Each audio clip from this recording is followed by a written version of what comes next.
श्री गणेशाय नमः। ओम नमो भगवते वासुदेवाय। राधे राधे। जय श्री कृष्ण। आप सभी श्रद्धालु भक्तों का अनंत भक्ति सागर ऑफिशियल परिवार में हृदय से स्वागत है। आज हम श्रवण करेंगे श्रीमद् भागवत महापुराण के तृतीय स्कंद के 10वें अध्याय की यह पावन कथा। इस अध्याय में भगवान की दिव्य सृष्टि रचना, प्रजापतियों की उत्पत्ति तथा सृष्टि के विस्तार का अत्यंत ही सुंदर और ज्ञानवर्धक वर्णन मिलता है। यह कथा हमें बताती है कि संपूर्ण जगत भगवान की दिव्य इच्छा और शक्ति से संचालित है। जो भी श्रद्धा, विश्वास और भक्ति भाव से इस पावन कथा का श्रवण करता है, उसके जीवन में ज्ञान, भक्ति और वैराग्य का प्रकाश होता है तथा भगवान श्री हरि की कृपा सदैव बनी रहती है। तो आइए प्रभु श्री हरि का स्मरण करते हुए मन को एकाग्र करें और भक्ति भाव के साथ श्रीमद् भागवत महापुराण के तृतीय स्कंद के 10वें अध्याय की अमृतमय कथा का शुभारंभ करें। विदुर जी ने कहा, मुनिवर, भगवान नारायण के अंतर ध्यान हो जाने पर संपूर्ण लोकों के पितामह ब्रह्मा जी ने अपने देह और मन से कितने प्रकार की सृष्टि उत्पन्न की। भगवान, इनके सिवा मैंने आपसे और जो बातें पूछी हैं उन सब का भी क्रमशः वर्णन कीजिए और मेरे सब संशयों को दूर कीजिए, क्योंकि आप सभी बहुयज्ञों में श्रेष्ठ हैं। सूत जी कहते हैं, सौनक जी, विदुर जी के इस प्रकार पूछने पर मुनिवर मैत्रेय जी बड़े प्रसन्न हुए और अपने हृदय में स्थित उन प्रश्नों का इस प्रकार उत्तर देने लगे। श्री मैत्रेय जी ने कहा, अजन्मा भगवान श्री हरि ने जैसा कहा था, ब्रह्मा जी ने भी उसी प्रकार चित्त को अपनी आत्मा श्री नारायण में लगाकर 100 दिव्य वर्षों तक तप किया। ब्रह्मा जी ने देखा कि प्रलयकालीन प्रबल वायु के झकोरों से जिससे वे उत्पन्न हुए तथा जिस पर वे बैठे हुए हैं वह कमल तथा जल काँप रहे हैं।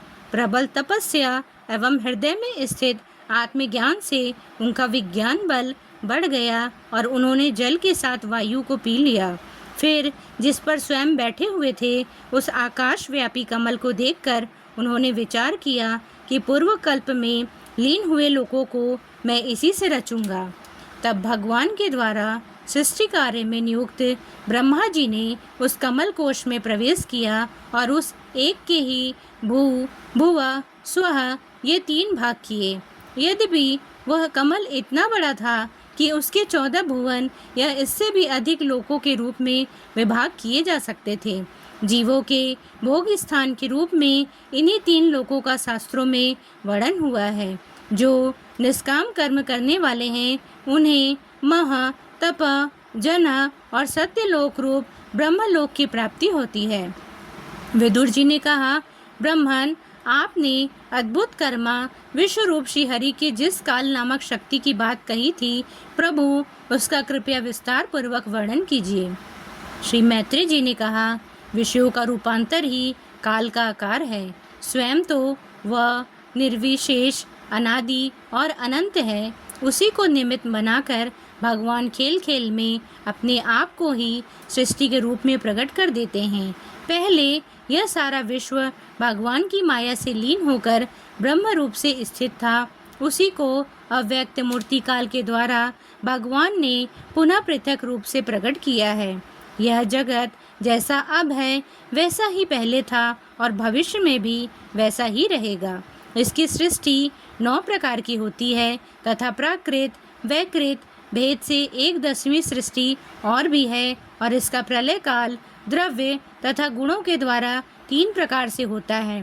पहली सृष्टि महतत्व की है। भगवान की प्रेरणा से सत्वादि गुणों में विषमता होना ही इसका स्वरूप है। दूसरी सृष्टि अहंकार की है, जिससे पृथ्वी आदि पंचभूत एवं ज्ञानेंद्रिय और कर्मेंद्रियों की उत्पत्ति होती है। तीसरी सृष्टि भूत सर्ग है, जिसमें पंच महाभूतों को उत्पन्न करने वाला तन्मात्र वर्ग रहता है। चौथी सृष्टि इंद्रियों की है। यह ज्ञान और क्रिया शक्ति से संपन्न होती है। 5वीं सृष्टि सात्विक अहंकार से उत्पन्न हुए इंद्रियाधिष्ठाता देवताओं की है। मन भी इसी सृष्टि के अंतर्गत है। 6ठी सृष्टि अविद्या की है। इसमें तामिस्त्र, अंधात्मिस्त्र, ताम, मोह और महामोह ये 5 गांठें हैं। यह जीवों की बुद्धि का आवरण और विक्षेप करने वाली हैं। यह 6 प्राकृत सृष्टियाँ हैं। अब वैकृत सृष्टियों का भी विवरण सुनो। जो भगवान अपना चिंतन करने वालों के समस्त दुखों को हर लेते हैं, यह सारी लीला उन्हीं श्रीहरि की है। वे ही ब्रह्मा के रूप में रजोगुण को स्वीकार करके जगत की रचना करते हैं। 6 प्रकार की प्राकृत सृष्टियों के बाद 7वीं प्रधान वैकृत सृष्टि इन 6 प्रकार के स्थावर वृक्षों की होती है। वनस्पति, औषधि, लता, त्वक्सार, विरुद्ध और द्रुम, इनका संचार जड़ से ऊपर की ओर होता है। इनमें प्रायः ज्ञान शक्ति प्रकट नहीं रहती। ये भीतर ही भीतर केवल स्पर्श का अनुभव करते हैं तथा इनमें से प्रत्येक में कोई विशेष गुण रहता है। 8वीं सृष्टि पशु पक्षियों की है। वह 28 प्रकार की मानी जाती है। इन्हें काल का ज्ञान नहीं होता। तमोगुण की अधिकता के कारण ये केवल खाना पीना, मैथुन करना, सोना आदि ही जानते हैं। इन्हें सूंघने मात्र से वस्तुओं का ज्ञान हो जाता है। इनके हृदय में विचार शक्ति या दूरदर्शिता नहीं होती। साधु श्रेष्ठ इन तिर्यकों में गौ, बकरा, भैंसा, कृष्ण, मृग, सूअर, नीलगाय, रूरू नामक मृग, भेंट और ऊँट ये 2 खुरों वाले पशु कहलाते हैं। गधा, घोड़ा, खच्चर, गौर मृग, सरफ और चमरी ये 1 खुर वाले हैं। अब 5 नख वाले पशु पक्षियों के नाम सुनो। कुत्ता, गिदड़, भेड़िया, बाघ, बिलाव, खरगोश, शाही, सिंह, बंदर, हाथी, कछुआ, गोह और मगर आदि हैं। बकुला, गिद्ध, बटेर, बाज, भास, भल्लुक, मोर, हंस, सारस, चकवा, कौवा और उल्लू आदि उड़ने वाले जीव पक्षी कहलाते हैं। विदुर जी 9वीं सृष्टि मनुष्यों की है। यह एक ही प्रकार की है। इसमें आहार का प्रवाह ऊपर से नीचे की ओर होता है। मनुष्य रजोगुण प्रधान, कर्मपरायण और दुख रूप विषयों में ही सुख मानने वाले होते हैं। स्थावर, पशु पक्षी और मनुष्य ये तीनों प्रकार की सृष्टियाँ तथा आगे कहा जाने वाला देव सर्ग वैकृत सृष्टि है तथा जो महत्व आदि रूप वैकारिक देव सर्ग है उसकी गणना पहले प्राकृत सृष्टि में की जा चुकी है। इनके अतिरिक्त सनत कुमार आदि ऋषियों का जो कौमार सर्ग है वह प्राकृत वैकृत दोनों प्रकार का है। देवता, पितर, असुर, गंधर्व, अप्सरा, यक्ष, राक्षस, सिद्धचारण, विद्याधर, भूत, प्रेत, पिशाच और किन्नर, किम पुरुष, अश्वमुख आदि भेद से देव सृष्टि 8 प्रकार की है। विदुर जी, इस प्रकार जगतकर्ता श्री ब्रह्मा जी की रची हुई यह 10 प्रकार की सृष्टि मैंने तुमसे कही है। अब आगे मैं वंश और मनवंतर आदि का वर्णन करूँगा।